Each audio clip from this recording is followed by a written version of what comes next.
Good afternoon, Brentwood community. It's another one of Brentwood School District's virtual meetings. I'd like to welcome everybody on behalf of all of the board members, administrators, and council that are here with us today.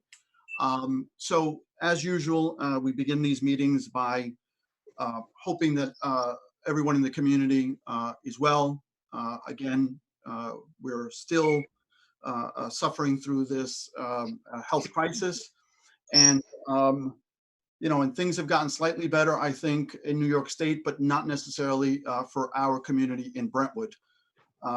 So we're all cognizant of that. We all hope that all of your families and loved ones are healthy and remain safe. And to those people who have suffered through their health crisis or financial crisis, we are here and you through all the steps that we can as a district, and our hearts go out to you. So with that being said, I would like to continue with our meeting. And as we have done in the past, I'd like to introduce the members of this meeting. So to my upper left, we have District Clerk Kathy Hoey. Next to me on the right is Trustee Felix, Trustee Moore. Below that is Trustee Gonzalez Prescott. We have Assistant Superintendent of Business Stacy O'Connor, Trustee Safiri, Counsel Ellen Vega, Trustee Simone Holder Daniel, Trustee Burgos, of course, Superintendent Mr. Lochner. We have Counsel Neil Block next to him, and below everyone is Counsel Candace Gomez. So before we even open the meeting, I would like to ask everybody to please stand for the Pledge of Allegiance, if you would do so. Pledge allegiance to the flag of the United States of America, and to the republic for which it stands, one nation, under God, indivisible, with liberty and justice for all. Thank you again. So just so that we can go over what the format for tonight's meeting is, I know that we've had multiple meetings in the past couple of weeks where we haven't really gone into public session. This meeting, there will be a public session that's going to begin at 6:30. There was an agenda that was posted to the website earlier in the day. I think it's a very brief agenda. So we're going to soon make a motion to go into exec session. We should be in exec session for 2 hours and then come back out to public and work on the agenda and try to answer as many questions that might be out there from the community. With that being said, I am going to try to open today's meeting. So I need a motion to convene general session at 4:39 p.m. Could I have a motion, please? I'm sorry. Simone. Could I have a second, please? Second. Trustee Safiri. All in favor? Aye. Aye. Opposed? Abstentions? I need a motion to recess general session and convene into exec session at 4:39 p.m. For the purposes of negotiations conducted pursuant to the Taylor Law involving the Brentwood Principal and Supervisors Organization, Brentwood Teachers Association, Brentwood Clericals Association, the Brentwood Nurses, and Local 237 Teamsters. And in addition, it would be also for the purposes of seeking legal advice from the board's attorney. So I need a motion. Motion by Trustee Moore. I need a second. Second. Second by Trustee Gonzalez Prescott. All in favor? Aye. Opposed? Abstention? So moved.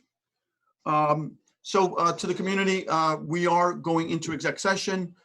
It is anticipated that we will be back on this very website at 6:30, and we hope to see you then.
One.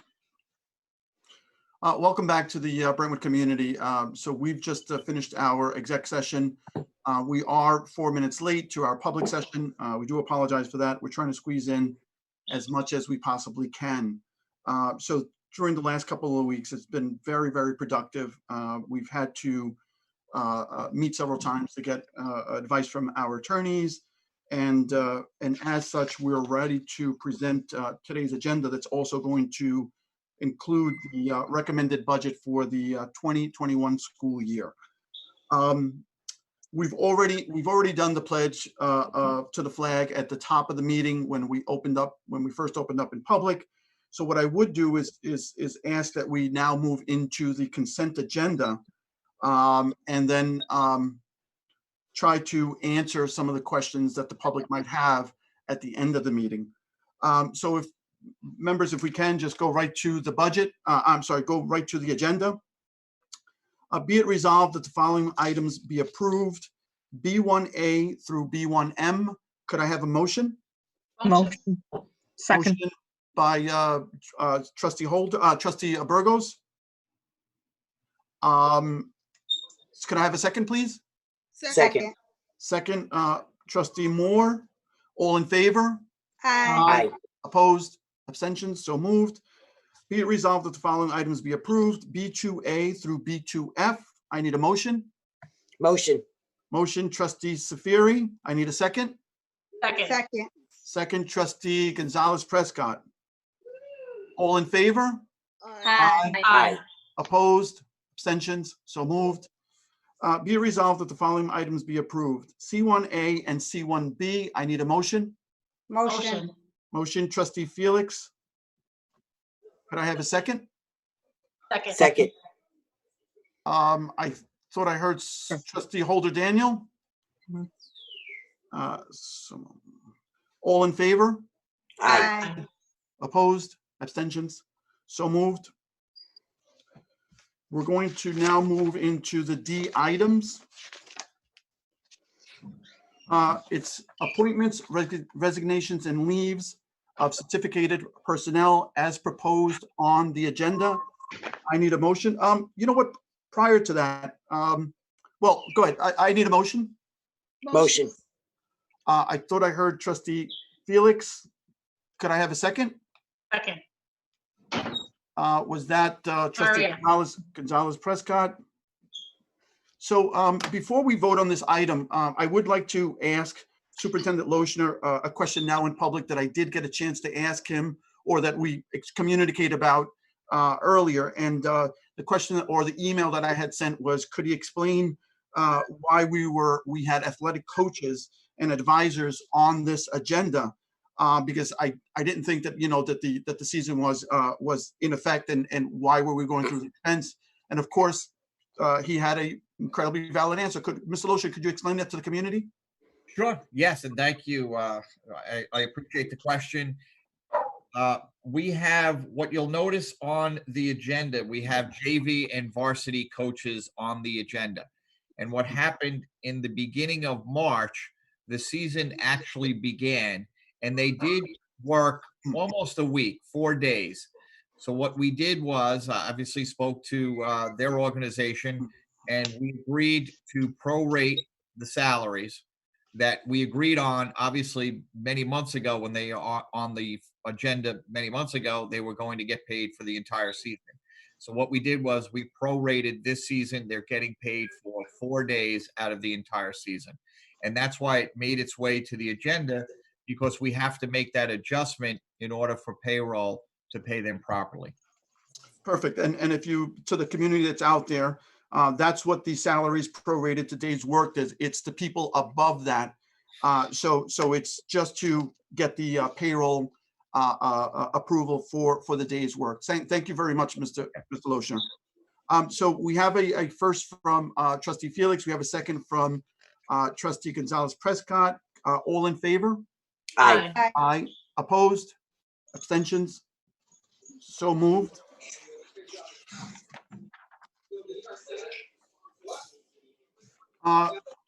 Appointments, terminations, resignations, and leaves of non-certificated personnel as proposed on the agenda.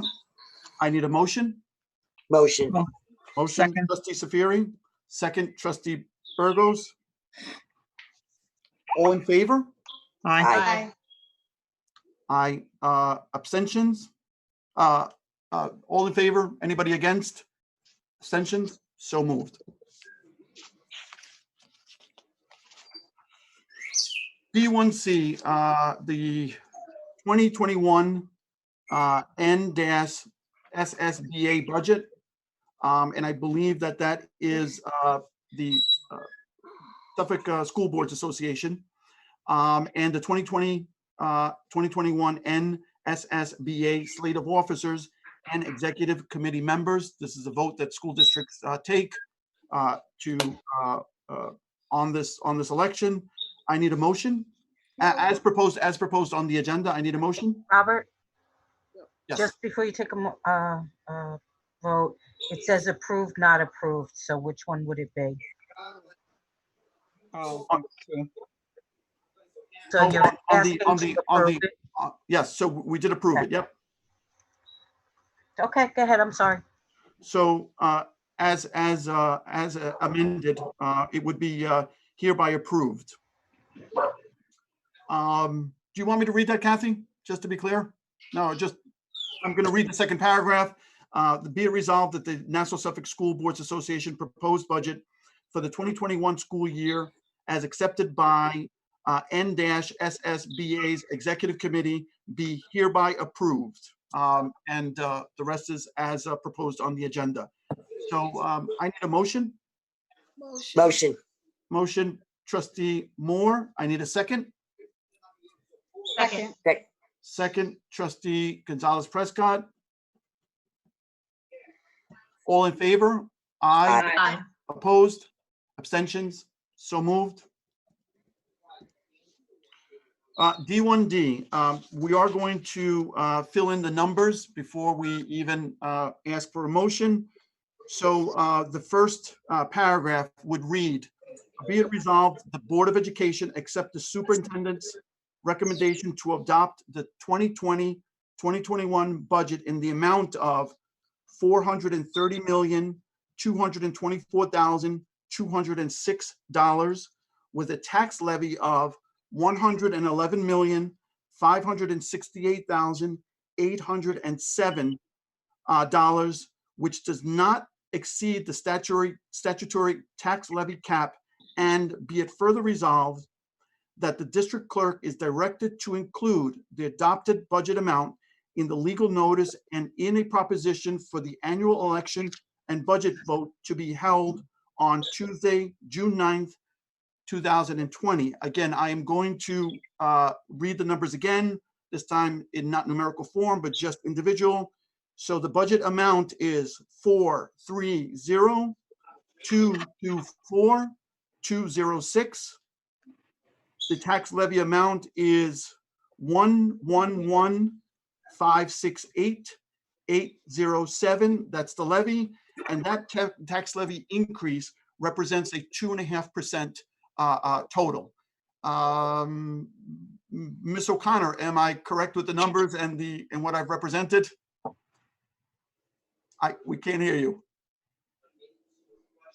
Yes, the numbers are correct. Perfect. So with that being said, I need a motion on D1D, recommended budget for 2021 school year as proposed on the agenda. Motion. Motion, trustee Safiri. I need a second. Second, trustee Moore. All in favor? Aye. Opposed? Abstentions? So moved. And the rest of the agenda has items for information. It's a student enrollment figures, none at this time. Miscellaneous items, the board action memos, and the policies and regulations that are being presented to the Board of Education for information only. Item number 3 is miscellaneous items. The next Board of Education business meeting is May 28th, 2020.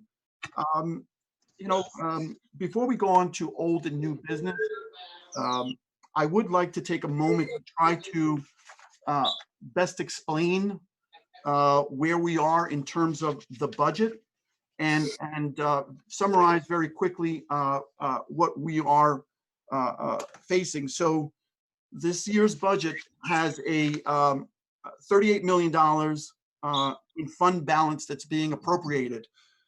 That's a huge number for the district. I know that it's maybe difficult for some people to comprehend, but it's basically money out of this year's budget that's moving into next year's to offset any additional deficits. I'm going to give you the dollar amounts that I understand them to be. I'm going to ask the business official to please verify those. They may be approximate in nature. And one of the things that we are discussing is for next week's meeting is a little more in-depth information on this at the budget hearing. The superintendent and the business official and Stacy, Ms. O'Connor, are looking into ways to present this in a very educational format for the community to try to digest. So of the $38 million, we have 4% that's unappropriated a balance, which is about $15 to $16 million. We usually have anywhere between $6 and $7 million that's unexpensed budget items, or as we might call excess revenue. So that usually gives us anywhere between 20, 23, $24 million in any given year that's used to offset the following year's budget. In this year, what was done was, because of the closure of schools, there were an estimated amount of about $10 million in expenses that this district did not incur because of the school closure. That was also added to the roughly $23 million to bring that up to about $33 million. And there's a roughly a $5 to $6 million number that was added in there because I can only explain it one way, and I think that it's the easiest way to explain it, is that we're hoping for the best. We don't want to tie the hands of the district, the superintendent, the business official, in terms of what we would love to have in the district. And in doing so, if we went in with a number that was much lower, then we would be doing that exactly. So the $430 million represents our best case scenario. We do know, and we are aware that even with the $430 million approximately max, there may be cuts to be had in the months to come. Certainly with the projections that New York State Governor Cuomo is giving, with cuts of up to 20%. We hope to go into that a little further. I'm going to ask Ms. O'Connor if she could elaborate on what it is that I tried to explain. I think it was nicely stated. I agree with the numbers that you presented there. The potential that we really have to look for is, we're hoping for the best, but we hope not to spend that much, unless we have some kind of, windfall of money, which I can't believe, I can't imagine where that would come from. But we have to be very careful not to spend that much if we don't get that windfall, because then that could impact future year budgets, the 21-22 budget. So that's something, that Mr. Lochner and I are going to, and the board as well, we're going to have to carefully monitor very closely throughout the school year, just to make sure that we're setting ourselves up for success and not failure in future years. The other number that I didn't mention, and I think that it's relevant to this conversation, is what does a 20% cut to foundation aid equal in the Brentwood School District, and what's the difference between the cut in foundation aid and the 20% cut in the general revenue side, and the general aid side? Sure, that's a very important point to make. We hear the governor often saying if he doesn't get any federal stimulus money, he can cut aid to schools, is how he's put it. Up to 20%, he's been saying. He doesn't specify foundation aid. Usually those cuts come to foundation aid, so we're not clear on that at this point. But our foundation aid annually is $212 million. That's what's projected for the 2021 school year. So 20% of that could be as much as a reduction of $42 million. That's unfathomable, how we would actually, work through that and open our doors. But if it actually turns out to be 20% of all aid that we receive, it could be well over 55 million. It's just unthinkable. But that's what we're facing. Does it mean that the governor will cut every school district by 20%, or some more than 20, some less than 20? We really don't have that information at this time. And we passed our first window when he was supposed to tell us how much we would be reduced. That was the end of April. And then he said May 15th, we still have nothing. There's another window where it could happen the end of June, another window where it could happen the end of December. So again, we're all going to have to work together on this to closely monitor throughout the year. Thank you, Mr. Lochner. I know that you've been involved in this intensively. Do you want to add, elaborate, or extend what it is that Ms. O'Connor has No, said? I think I do believe you, Mr. Feliciano, and Ms. O'Connor. You gave a great description of where we are. Obviously, this is a very difficult year for us to budget, as you guys have described. I think as a district, we are waiting with, we're holding our breath for the governor to come out. We hope by the end of May, at the latest, the beginning of June, to clarify what he means when he says he's going to cut aid to school districts. It is very frightening to us. If that does in fact happen, we'll really have to get together as a cabinet along with the board to really take a look at how we're going to move forward. This budget represents, something to us that we're trying to maintain as many programs. It's vitally important to this Board of Education that we keep moving forward as a district. They've really instituted over the last 3 years quite a few improvements to the district that they're, very reticent to let go of at that time. As you know, we've increased our staff in terms of social workers and school psychologists, security guards, in all areas we really felt that were important for us as we move forward, and it's important for us to maintain those things. They've also instituted quite a few academic programs, more than I can go into right now, and we're really committed to keeping all of those programs. But we are at the mercy, obviously, of the economic conditions that we're faced with right now. If the governor comes out and hits us hard, we're going to have to make some very difficult decisions in the future. But we're always hopeful, and I'm very hopeful. We're an amazing country. We're an amazing state, and I'm hoping that we pull ourselves out of this pandemic and it doesn't hit us too hard economically. So we'll keep you posted, and if you could please tune in to next Thursday, we'll give you a little bit more detail in terms of how we arrived at our budget. Thank you. Thank you, Ms. Lochner. And just for the general public, I think that we are going to provide a letter that we got from an organization that we belong to as a board and as a district. It's called Refit, and there was a very good summary in terms of the impact of budget cuts, school aid cuts to districts that either rely heavily on school aid or don't. 20% of a district budget that relies heavily on a state aid is much different than a district that doesn't rely as much. So it's definitely a great article to read, and that was one of the things that Mr. Lochner was referencing. So hopefully we will have educational tools for the community online, and as well as something for next Thursday. Mr. Lucia? Yeah, Mr. Feliciano, if I can, you know what, I'm just going to go back in time a little bit. I've just realized that we might have people listening in who really don't know why we're at this point. And I think it's important to tell everyone, you know, as you mentioned, that the Brentwood community received quite a bit on state aid.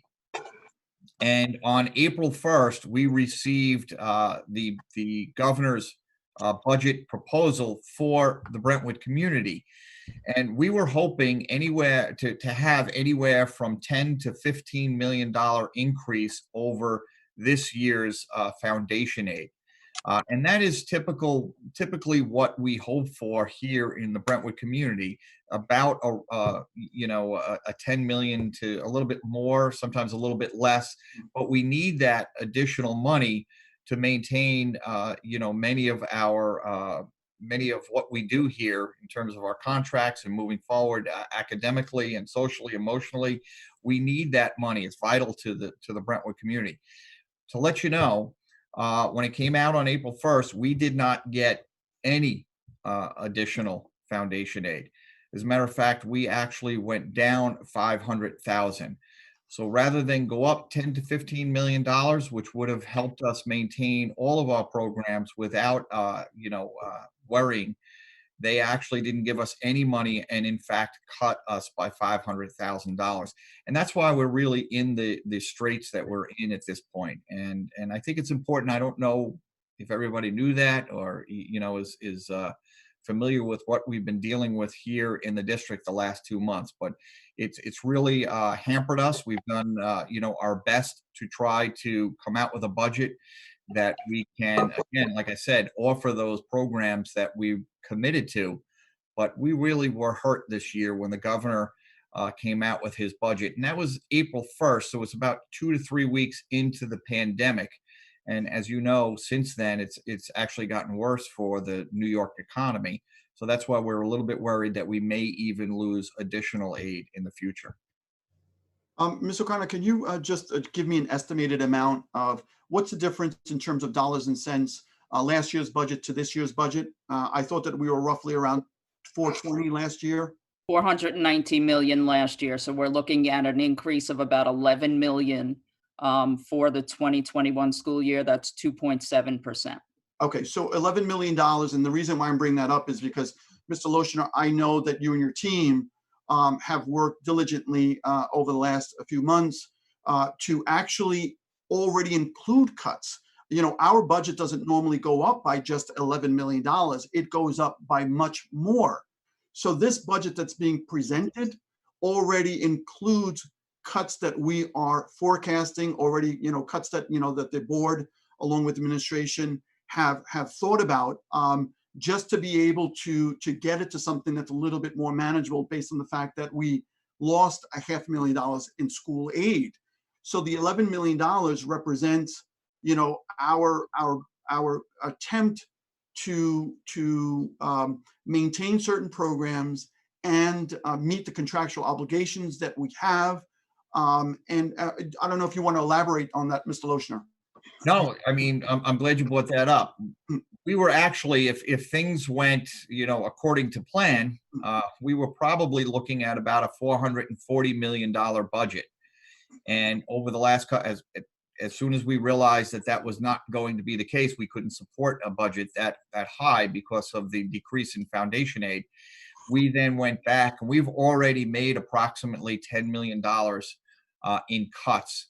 And when I say cuts, it's, we were very careful as to, how we went about, moving positions and programs around. So we haven't really impacted students and buildings yet, but we did already remove $10 million from the budget. Yeah, and then it's a great point, because that's how, I think difficult things are right now. So, we not only, expected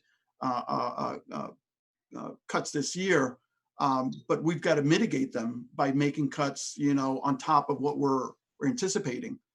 Okay, thank you. I mean, do any board members have any questions about any of those things? No? All right. Mr. Lochner, I was wondering if you could provide the community an update on devices and the plans that we've had, just because I know that that's been a question. Yeah, Electronic devices. Certainly. Yeah, let me bring you up to speed on a few things. Obviously, I've written some letters to the community. You can always find my letters under the superintendent page, on our website. I please encourage you to go in there. Also, continue to check our Facebook, for updates. There'll be some tonight. Actually, in the next few minutes, you'll also be getting a phone call from me.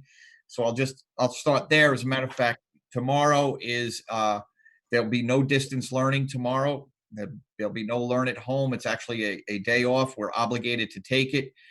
That's tomorrow, so there'll be no interactions. So there shouldn't be, in terms of distance learning, as well as Monday. Monday is Memorial Day. That's also a distance learning day.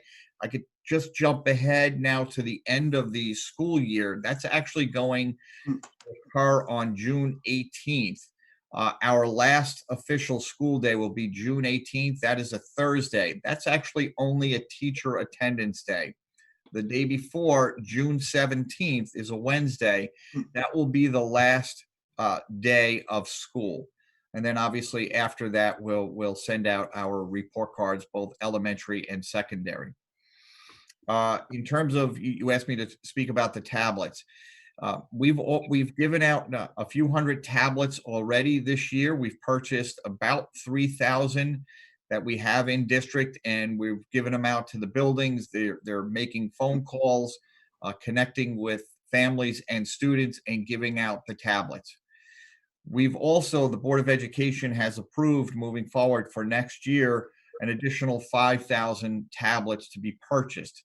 And the reason the board wanted to do that, that's anticipating that there will be some type of, we're anticipating, we don't know, but there may be some type of adjustment to the opening of the school year. There could be some type of distance learning that takes place in September, October, some combination of in-school distance learning. We have no direction from the governor. We hope to get some direction from the governor in the next few weeks, and then the plans will begin to crystallize at that point.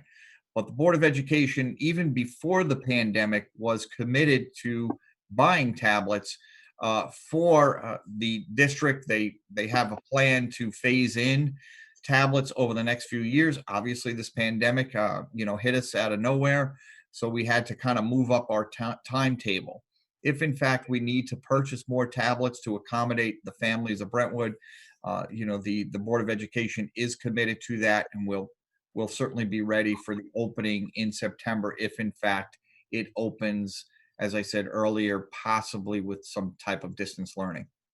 Yeah, and thank you for saying. Could you just let the community know how to go about, if they're in need of a device, how to go about doing so? Absolutely, and I knew Kathy. Kathy's ready. Yes, she is. I will tell you, yes, again, please email Kathy. Kathy and I have a great routine. She emails me right away when she gets a request from a community member. I email it to the IT team, and within a day, they make that phone call. I will ask that obviously you do limit it to, we're trying to limit it to those families that are in need. Obviously, we could all use it. We're looking for families. However, you might have multiple kids, 2, 3, and 4 students. You might only have one device or no device, and they're working off their cell phones. That's obviously not an ideal situation. We want to get a tablet out to you. But I would ask if it's just one child in the home and they do have a laptop, if you don't call at that point, we'd like to get it to those that really are struggling connecting, with their teachers because of the limit, they're limited with their own technology. So could I read, if I can read that, it's district clerk email is Hoey, KHOEY @BUFSD.org, Hoey@BUFSD.org. Mr. Lochner, I thank you so much for mentioning that the Board of Education was committed. And you mentioned that we were already purchasing 5,000, and that's a minimum of 5,000 additional tablets. I know that we've already spoken about, potentially, another 4,000 over the summer, depending on, where we are and what the instructions from the governor are going to be. So, Ms. Loescher, the 5,000 plus the 3,000 that we have would bring us up to about 12,000 units. No, 8,000 units. 8,000, right. So we're looking to hit a minimum of maybe 12,000 by the. Yeah, that's what, again, and I'm glad you're asking, because the community will receive some type of survey within the next few weeks, so we can best gauge who needs and how many families need a tablet or a laptop, so we can obviously purchase the correct amount before September.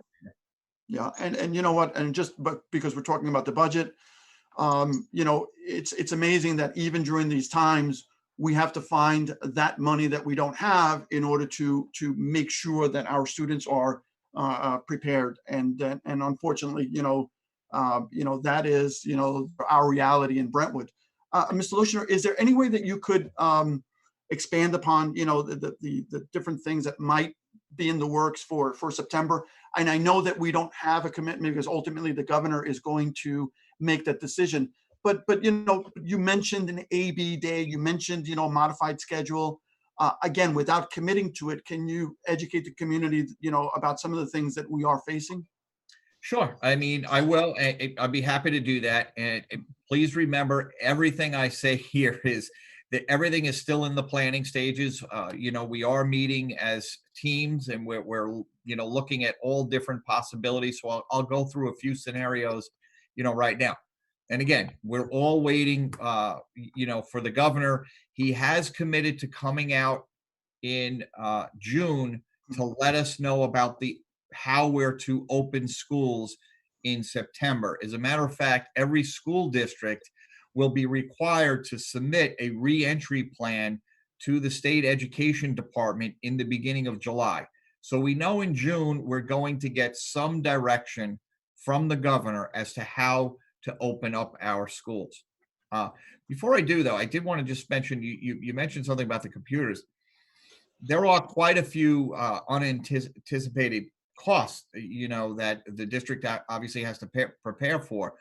One of them obviously is the tablets, but we're also going to incur, quite a few costs as we get the district prepared for this new reality that we're facing. So, and Ms. O'Connor has actually already purchased face masks. So we'll be issuing face masks to students and faculty members. They'll be cloth, and they'll be issued on the first day of school. So when they do enter, if we're required to enter into the school with face masks, we will issue a Brentwood face mask to every student and faculty member. They will be required to clean it. It will be cloth. They will have to maintain it. But that's just an example of one cost. They're actually quite costly, if and we have to purchase, at least 30 to 40,000 of them to accommodate all of our students and staff members.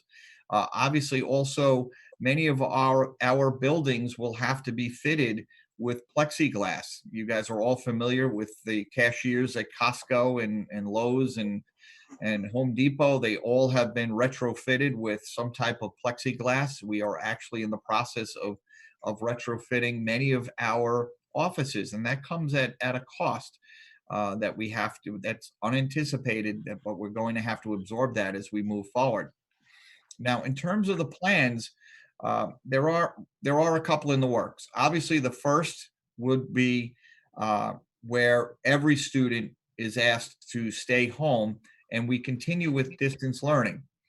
But I will tell you, it will have a different look, because obviously this came upon us very quickly. We had no time to really properly prepare. But as we move into September, if we do distance learning with every student, we are looking at what's called synchronous learning. What we hope to do is at that point have synchronous learning where students and teachers will be interacting in real time. So in other words, if you had, English 9 at 9 o'clock in the morning, you would be logging in with your teacher and there would be interactions on Microsoft Teams. That's what we hope to accomplish if everyone is home in September. That's a possibility. If we have to accomplish some type of social distancing, which is also a likely prospect for us, and that is where we have to possibly have a limited number of students, where you might have classrooms that have 30 students in them. We may be required, the governor may come out and say classes can be no larger than 15 or no larger than 12, including the professional, the teacher or the paraprofessionals.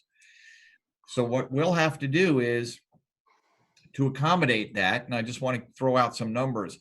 The high school currently has approximately 4,600 students in the high school alone. As you can imagine, to social distance with 4,600 students, plus another 400 to 500 staff members, that's going to be an enormously difficult task, which we're obviously working on right now. If that is the requirement for us, what we will probably do, and the community should prepare, but you'll be hearing this as the plans become firmer, we'll probably enter into what's called an A week and a B week, where possibly, and again, this is all possibilities, where students, we divide those classes that I just mentioned in half, and half the class comes in on A week, and the other half of the class is home and doing some type of distance learning at home.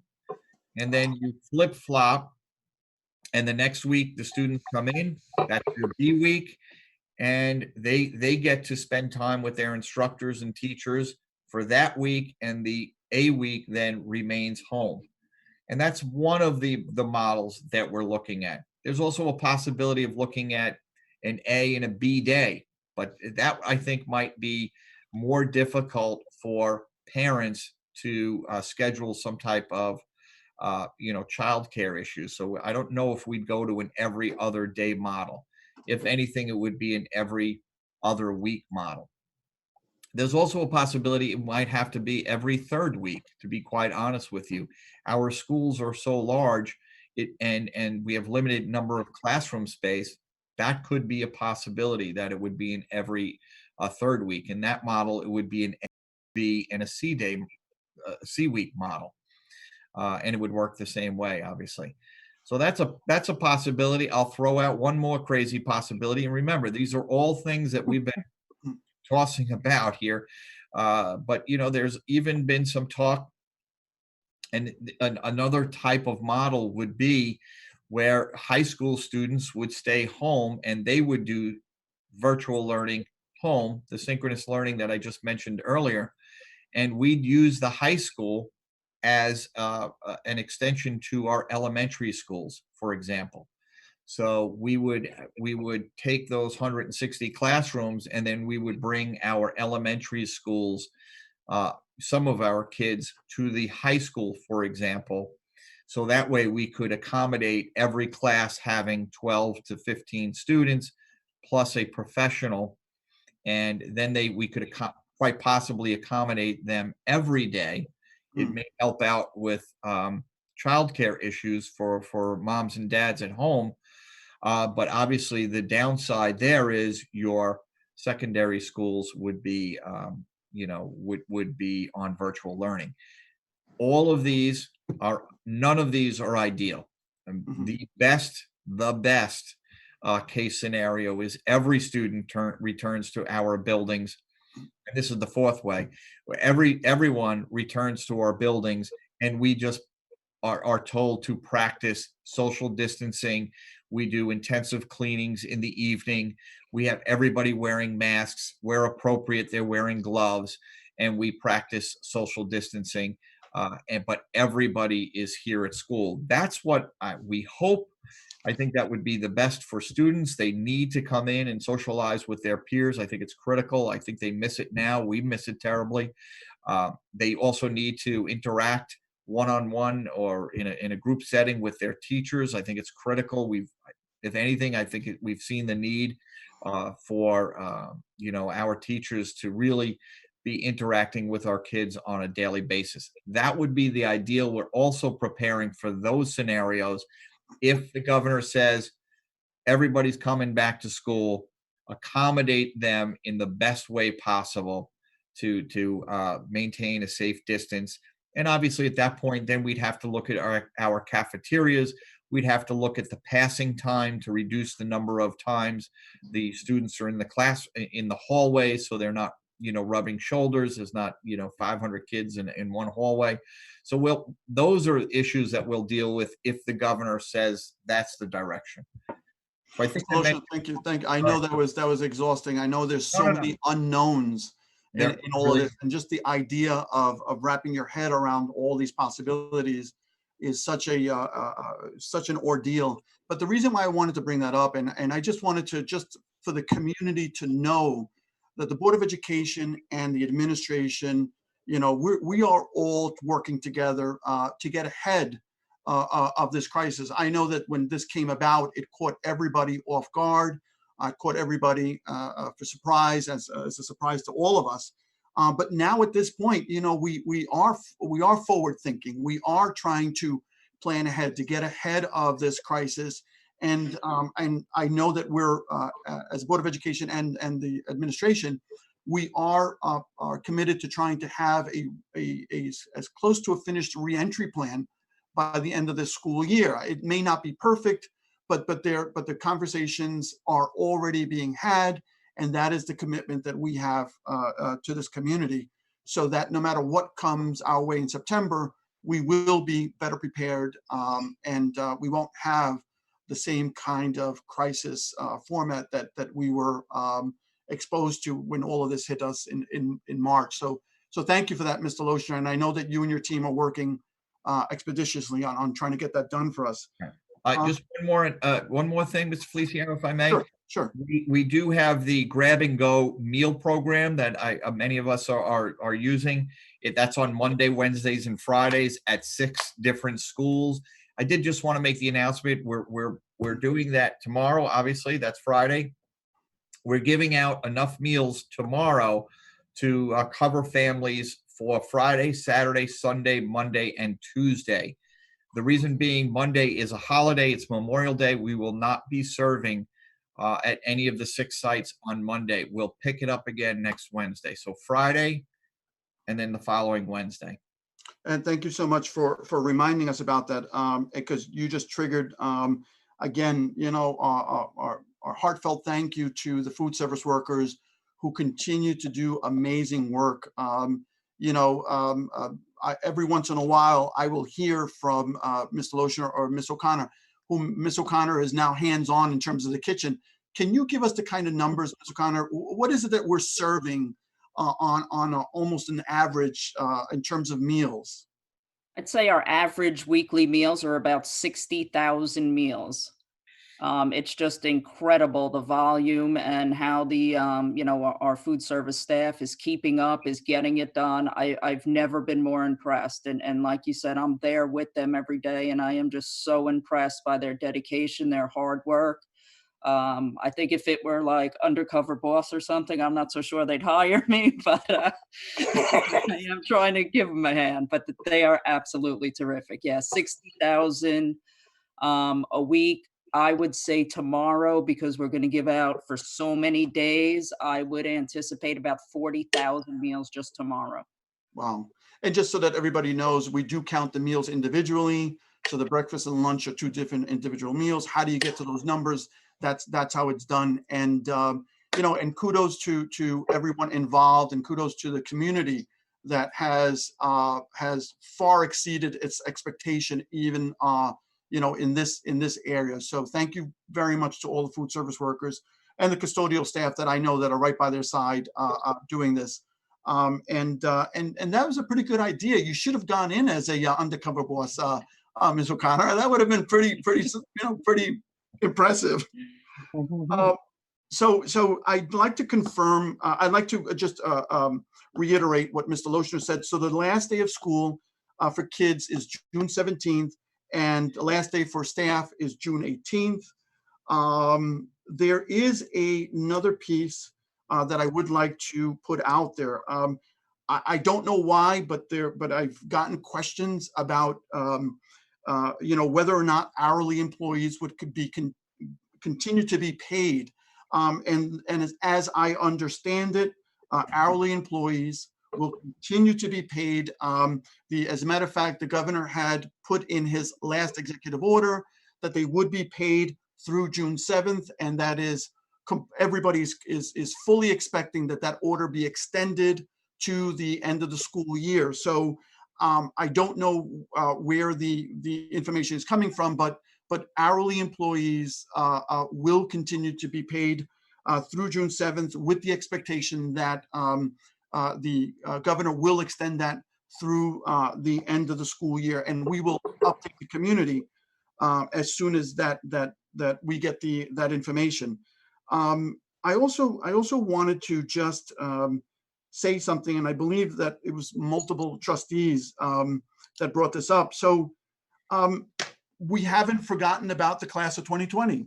We had a wonderful parade on Saturday. There are plans that we'd really like to keep undercover. Mr. Lochner is super excited about what is in the works. And I believe that it's going to be a bit of a surprise. Mr. Lochner, would you want to, without revealing anything, just let's start drumming the drums, putting a drum roll on this, all right? Yeah, I mean, something that's been critical to all of us. I mean, the Board of Education, the cabinet, as well as the high school administration, who are just fantastic, as well as their staff. They've been determined to have some type of graduation. It will not be a virtual graduation. I mean, I think there are some virtual graduations that actually have been quite beautiful. I've seen them online. However, we've been determined, as has the Board of Education, because they've given us instructions. They really would like to have an in-person, as much as possible, an in-person graduation. And we will, I can't tell you all of the details because we're still working them out, but we will have a drive-by graduation where you'll be able to meet with the high school administration, the Board of Education. I'll be there, and we will have some type of drive-by graduation. We'll make a big deal about it for the graduates because they mean so much to us, and they've obviously had a very rough spring in their final year. But we will have a graduation, and we'll be that week of June 26th to June 22nd, which is a Monday, to June 26th. Somewhere in there, we will have 1 to 2 to 3 days of a graduation. We obviously will have to break it down. We cannot possibly accommodate all 1,300 graduates at once, whatever we do. But yes, we're real excited about it. I don't want to spill the beans. I want the high school administration, who've worked very hard on this, to have the opportunity to be the first one to let people know. So, Mr. Lochner, so as a parent, when could we expect, as parents, when could we expect to know so that we can plan forward? You mentioned that it's going to have to be broken up over a 2, 3, maybe even 4-day period of time. So when will those plans be set, and when can the community expect to find out? Right. I would think by June 1st that they'll know by June 1st. Great. Like I said, I'd like the high school administration to send that out first, but I will, then send something out afterwards, but probably around June 1st. We had the fire department, the Brentwood ambulance. They were just fantastic. We had a great Saturday, beautiful day. And I love the way the community turned out. It really was a moving day.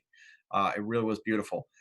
Graduates could also expect I think it's this weekend, where they'll be getting lawn signs with their name on it.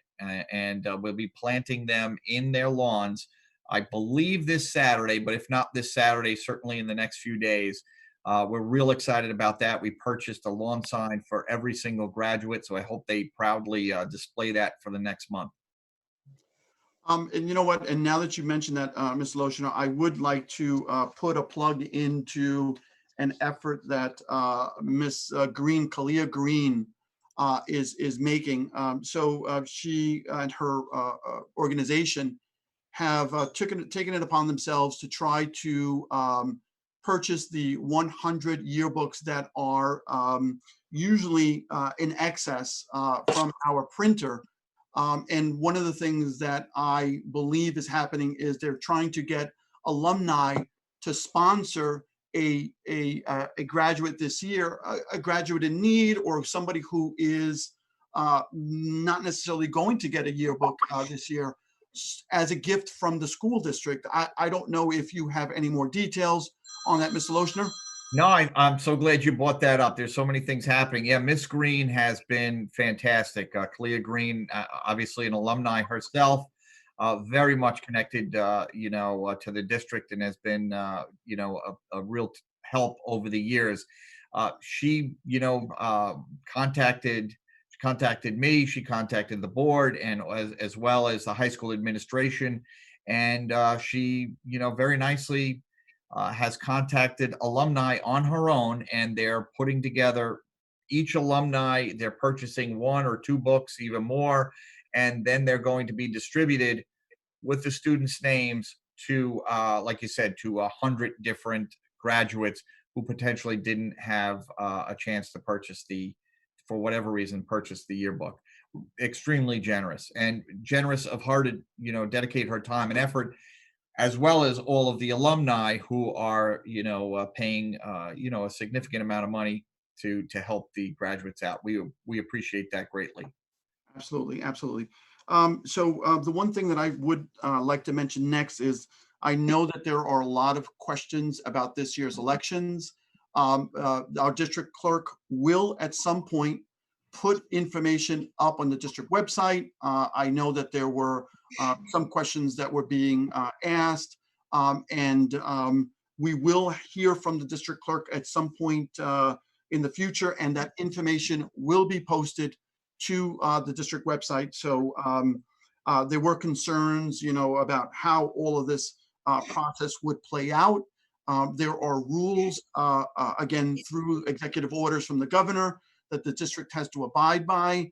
And as such, some of those things will be sorted out. And again, once the information has been solidified, approved by council, that information will be shared with the community. And I can assure you that all efforts are being made to make sure that this is a secure and uncontested vote. So we're out there trying to do everything that we can under some really, really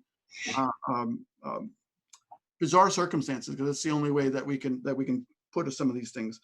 And to that point, there's one more thing that I personally wanted to mention. This morning, one of the first things that I got, in terms of a text, in terms of messaging, was that, there was a, large segment of the community that was terribly, very, very upset with distribution of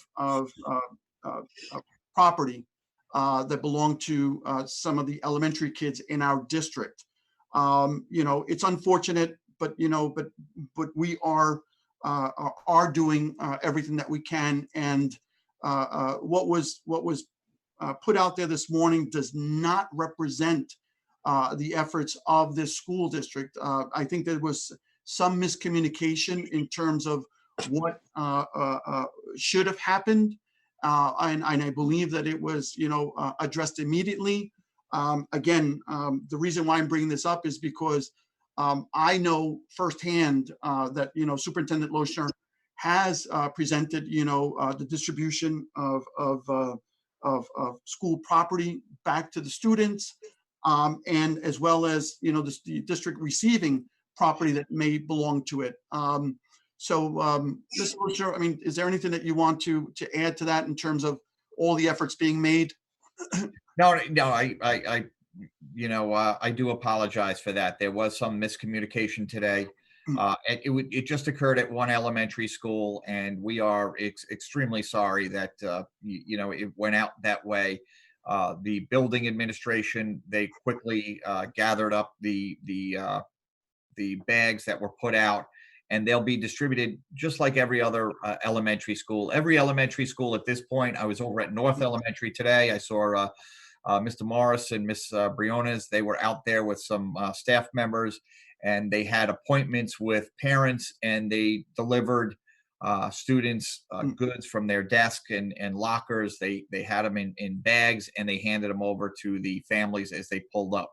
That really has been the strategy for every building. Just one building just went a little bit awry for whatever reason. I do want to tell you they feel awful that people were hurt by the way the distribution went out. They by no means meant to offend anybody. It's a great elementary school and wonderful teachers, and the principal is just a fabulous person, and feels awful that it offended some people. So she quickly rectified that, and we're ready to move on. Yeah, absolutely. And that's why I wanted to bring that up, because I know that doesn't represent, the culture in the building. So, Mr. Loshner, with that, are there any updates that you want to provide the community in terms of gathering personal belongings, in terms of bringing back, school district property? Is there anything that maybe we haven't even spoken about? In terms of that, they should have heard from all of their building administration at this point. Like I said, I was over at North Elementary. Yesterday, I was at South Middle School. I've been to virtually every single elementary school. I know Miss Palmer has spearheaded the Hemlock Park. All of the Hemlock Park parents have been contacted, and they've been by to pick up their sons or daughters, materials for whatever's left over. So please, if you haven't heard from your building administration, shoot them an email, because they all have their schedules for students to drop off their musical instruments, drop off library books, as well as picking up any materials they may have left in their desks or their lockers or their gym lockers. We're making arrangements for all of them.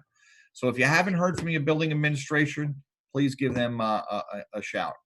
Yeah, and in summary, at this point, we are looking to close out buildings, and that process has already started. Again, trying to plan forward. So, Mr. Loshner, are there anything else that you want to bring up before we close this meeting out? I know it's been a lot. No, they're probably tired of listening to me already here, but no, I don't think so. I mean, I just want to thank all of the families who have worked so hard. I know this has been a challenge for everyone. We're obviously not unique here in Brentwood. I hear across the island and across the country, it's been very difficult for students and families to make an adjustment to this distance learning. I think we've done a remarkable job. I want to thank the families. I want to thank the students. I know they've done tremendous amount of work at home. It's not fun, and I do apologize. I wish it was different. But I do want to thank you, because I know the efforts have been tremendous. I want to thank the staff too, the teachers, the administrators, all of them have, I think, worked extremely hard to make this work. And I really love the communication. There's going to be a lot of, believe it or not, there'll be a lot of positives out of this craziness. We have become experts at Microsoft Office Teams. Right now we're on Zoom. The use of technology in this district has skyrocketed, and we're going to take that and move forward with it, because I think that's going to be a tremendous benefit to us as we move forward. So although it's been awful, in particular, it's been awful for the seniors, the class of 2020. As I said earlier, we are sorry that they didn't have some of the evenings and some of the special events that really create lifelong memories. We hope we've kind of helped out in certain ways with those memories. They'll certainly be unique. It's definitely not going to be you're never going to forget your senior year, certainly. But again, I just want to thank everybody for their efforts that they've put in. We have 1 month left. Let's finish strong, and let's pray and hope that we return to normal come the fall. Thank you so much, Mr. Loshner. With that being said, I don't think that there's anything that can be said. I would like to personally thank the commitment of, thank all the board members for their commitment, during these terrible times and throughout the years that we've been on this board. I know it hasn't been easy. I know that we disagree, but there's no doubt that we are trying to do the best for this community. So with that being said, and administration, Stacy and Rich, I know, it's unbelievable, but it seems like you have more work than ever now. I would like to also send a shout out to our district clerk, Kathy Hoey, who has been challenged like no other year before. She has become an expert in terms of school board elections, and she is one of the go-to people, I think, on Long Island in terms of how to get it done. So with that being said, I am going to ask that we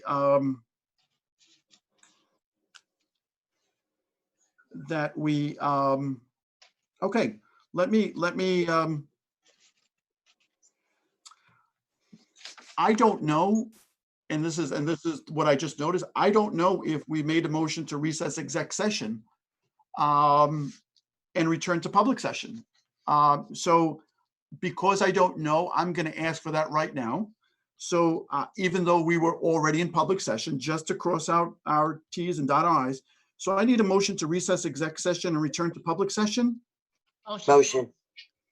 Motion by Ms. Gonzalez, Trustee Maria Gonzalez Prescott, a second by Second.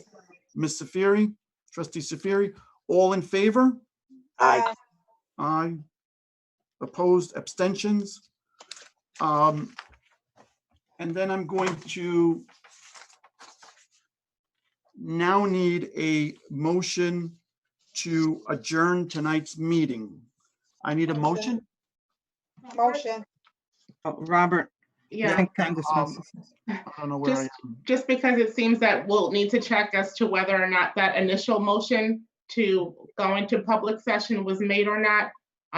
Perhaps there could be a motion by the board that all of the resolutions that were previously approved during this meeting would be retroactive to that public meeting. Okay. So can I A have, motion by the board Can that I- all votes approved during this May 21st, 2020 meeting would be applicable to the public meeting. okay, so could I have a motion by the board? Wherein all of the motions, votes, and official duties conducted during this meeting be accepted? Motion. That's Ms. Safiri. Second. On a second by Ms. Moore. All in favor? Aye. Opposed? Abstentions? So moved. So do we have to go back and, well, actually, that's in public. So we're now in public, right? That's correct. Okay. So at this point, then I am going to need a motion to adjourn tonight's meeting. Motion. Motion by Trustee Felix. A second, Second. Trustee Burgos. All in favor? Aye. Aye. Opposed, abstentions, so moved. Thank you very much, everyone. And I guess, happy Memorial Day to everybody. And I hope that you, on behalf of the entire board, I hope we have a wonderful 4-day weekend. Be safe and be well.